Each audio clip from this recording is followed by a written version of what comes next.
कौन कमीना था कुचल के चला गया। मेरे पापा 50 घंटे से पड़े, इतने टुकड़े हो रहे थे, इतने देख के आई हूँ जाके, उनकी कोई कदर नहीं है। क्यों? संजना जी आप क्या कहना चाहोगे? एक उनके बेटे की मिसेज भी है और परिवार की महिलाएं भी हैं। तो नमस्कार जी। जी सर नमस्ते। जो घटना घटी है उसको लेकर क्या कहना चाहोगे आप? सर यही कहना चाहेंगे, हमारे पापा को ईमानदारी की सजा मिली है। बाकी ईमानदारी के लिए हमेशा पुरस्कार मिले थे, इस बार सजा मिली है उस ईमानदारी की। पापा को कितने पुरस्कार मिले थे?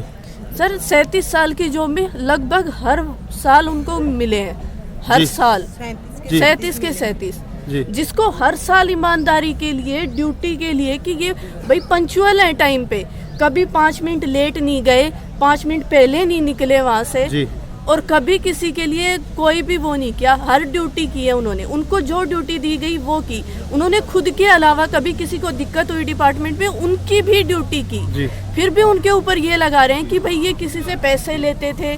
डिपार्टमेंटल बिठाई गई है अभी पेंशन के टाइम पे, पेंशन से 13-14 दिन पहले डिपार्टमेंटल बिठा दी उनके ऊपर कि भाई ये पैसे लेते, यानी कि पेंशन बिल्कुल नजदीक लग रही थी। जी, पेंशन को भी रोकना चाहते थे वो।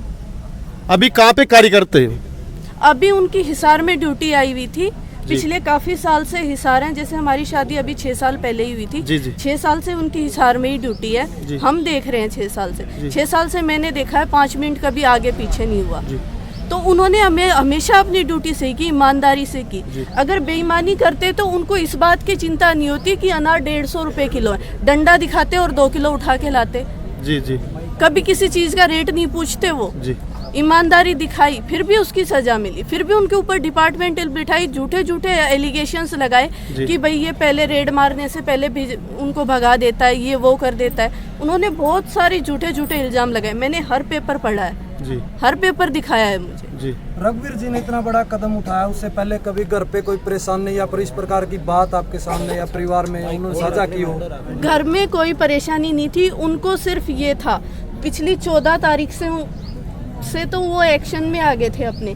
पिछली 14 तारीख को भी उन्होंने, जब पापा ने वो एक नरवाना से एप्लीकेशन डलवाई थी कि भाई आपके डिपार्टमेंट में ये हो रहा है, वो अभी यहीं पे खड़े, उनके पास था भी वो पेपर, आपको दिखा रहे थे। उन्होंने दिखाए, सब पेपर दिखाए जी। वो डाली थी, वो डलवाई थी उन्होंने। जैसे मेरे मौसी है, मेरी सास की बहन, उनका लड़का नरवाना में जॉब करता है, उससे कहा कि बेटा तू डाल के आ जा। उसने डाल दिया। तो उन्होंने अम्बाला से फ़ोन कर करके पूछा, भाई ये बाइक चोरी की है तेरी, ये है वो है। उन्होंने बहुत सारे कहे कि आप बताओ कहाँ। फिर उसको उठा लिया, उससे ब्लैंक पेपर पे भी साइन करवाए, ब्लैंक पेपर पे साइन लिए उसके, बता सकता है वो आपको। पापा ने उच्च अधिकारियों से कोई शिकायत नहीं की? उच्च अधिकारियों सबको भेजी गई है एप्लीकेशन, आप देख लो। उनको मैंने हर एक डॉक्यूमेंट की जेरोक्स दी हुई है सबको, मेरे पास ओरिजिनल भी है, मैं सब दिखा सकती हूँ।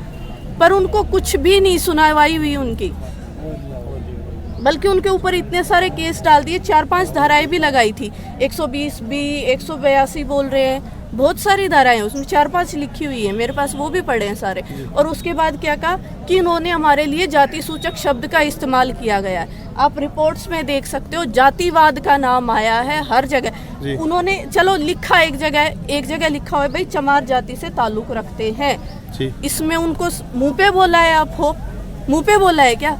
आप नहीं लिखोगे, हम लिखेंगे। चलो आप भी नहीं लिखते, उन्होंने खुद जाति सर्टिफिकेट बनाया, कोई भी फॉर्म भरती है हर जगह लिखती है मैं चमार हूँ। क्यों? उस टाइम लगाते हुए उनको शर्म नहीं आई? एक जगह लिख दिया भाई ये बंदे जो भ्रष्टाचार में लिप्त हैं, ये एक जाति से संबंध रखते हैं और इनका पूरा गैंग बना हुआ है। ये जो 6 नाम है, संगीता कालिया, DSP गुरदयाल, जोगेंद्र, महेंद्र, सुरेंद्र और कश्मीरा, रीडर कश्मीरा, ये तो मेन है। इनका ग्रुप तो और भी बड़ा है, और भी बड़ा ग्रुप है जी। इनका पूरा गिरोह चलता है, सिर्फ हिसार में नहीं, इनका सिरसा हर जगह चलता है। पापा ने नाम लिखे हुए हैं कि भाई इन जगह पे इनका गिरोह चलता है। आवाज़ क्या उठाई कि भाई रिश्वत मत लो, किसी गरीब से पैसे मत लो। इन्होंने उसी बात पे कर लिया। अभी जैसे पिछले साल जून जुलाई की बात है, राखी के टाइम, राखी वाले दिन तो मेरे पापा चंडीगढ़ चले ही गए थे पोस्टिंग के लिए। उससे पहले सवाल उठाए, उन्होंने खुन्नस ले ली, डिपार्टमेंटल बिठाई, ट्रांसफ़र चंडीगढ़ कर दिया। वो पापा ने बात बूत की कि भाई मैं इस एज में हूँ और मेरा इतनी दूर रहना ठीक नहीं है। वैसे भी मेरे रिटायरमेंट के 6 महीने ही बचे हैं बस, सिर्फ क्योंकि 12 अगस्त को गए हैं पापा वहाँ। 31 जनवरी को रिटायरमेंट होनी थी, पर किसी सुनी उन्होंने, चलो किसी ने सुनी, कोई भला, उन्होंने कहा ठीक है चलो भैया आप यहाँ जाओ। यहाँ आने के बाद 4-5 दिन ड्यूटी गए तो उन्होंने कुछ ना कुछ तो किया ही है। उसके बाद पापा ने छुट्टी ले ली कि मैं 30 जनवरी को ही ड्यूटी पे जाऊँगा जी। तो छुट्टी में ये बताओ वो क्या कर सकते थे? वो तो ट्रांसफ़र के टाइम उनका मुद्दा डिपार्टमेंटल वाला हो गया होगा जी। तो फिर से जनवरी में डिपार्टमेंटल बिठाने के लिए उनको मुद्दा क्या था? उन्होंने फिर से यही लगाया कि भाई रेड मारते हैं, ये बता देता आगे। अगर जो बंदा 4 महीने से छुट्टी पे है उसको क्या पता तुम रेड मारने कहाँ जाते हो क्या नहीं पता है उसको? और ये रिकॉर्ड दिखाओ ना, आपने 4 महीने में कहाँ रेड मारी है? जी जी। बताओ आप। जैसे वो बोल रहे हैं कि इन्होंने जाति सूचक शब्द लिखा है, SC ST लगा दी। पापा मानते हैं, चलो मैंने एक जगह लिख दिया भाई इस जाति से ताल्लुक़ रखते हैं, कह रहे हैं मुझे लिखना नहीं चाहिए था, मेरी गलती है, जाति नहीं बतानी चाहिए थी। मेरे से यही बात कही, बिटिया मेरी सिर्फ ये गलती थी, मैंने ये लिखा। आप बताओगे नहीं किसी की जाति? बताते नहीं हो क्या आप कहीं नहीं लिखते हो?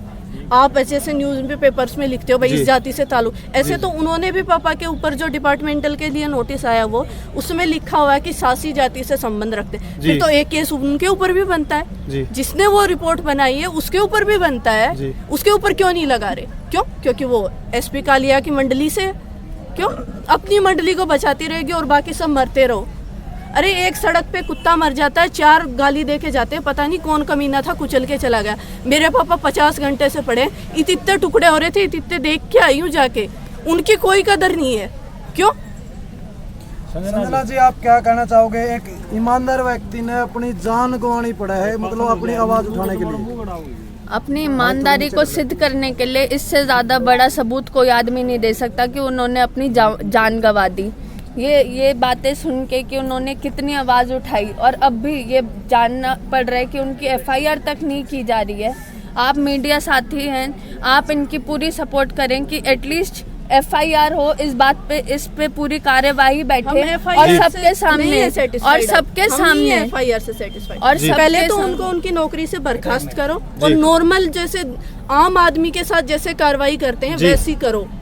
आम आदमी की तरह होनी चाहिए। उसको क्यों IPS की तरह ट्रीट कर रहे हो? जब उसने एक आदमी को आत्महत्या नहीं की, मेरे पापा ने खुद नहीं लेटे, धक्का मार के लिटाया उन्होंने। इतना मेंटल टॉर्चर किया था। जो बंदा आप आजू बाजू के गांव में पूछ लो, कहीं किसी रिश्तेदारी में पूछ लो, किसी से पूछ लो, सबको बोलते थे कि भाई मरने से क्या होता है, जी के दिखाओ, जीना मुश्किल है मरना आसान। वो मरने गया तो सोचो कितना मेंटल टॉर्चर किया है उन्होंने। मुझे नहीं लगता वो मेंटल टॉर्चर से गए होंगे, मुझे लगता है कि वो अपनी सच्चाई सिद्ध करने के लिए गए हैं। वो मैं भी यही कह रही हूँ, FIR होनी चाहिए, प्रॉपर कार्यवाही होनी चाहिए और उनको उसी तरीके का दंड मिलना चाहिए जिस तरीके का वो डिजर्व करते हैं जी। एक इंसान की सच्चाई इससे ज़्यादा सिद्ध नहीं हो सकती, ईमानदारी इससे ज़्यादा सिद्ध नहीं हो सकती कि उसने अपनी जान गंवा दी इस तरीके से कि आज उसके परिवार को उसके लिए इतना लड़ना पड़ रहा है, संघर्ष करना पड़ रहा है। हम सबको इस चीज़ के लिए आवाज़ उठानी चाहिए और प्रॉपर कार्यवाही होनी चाहिए, कोई स्पेशल ट्रीटमेंट के बिना। जी थैंक यू जी।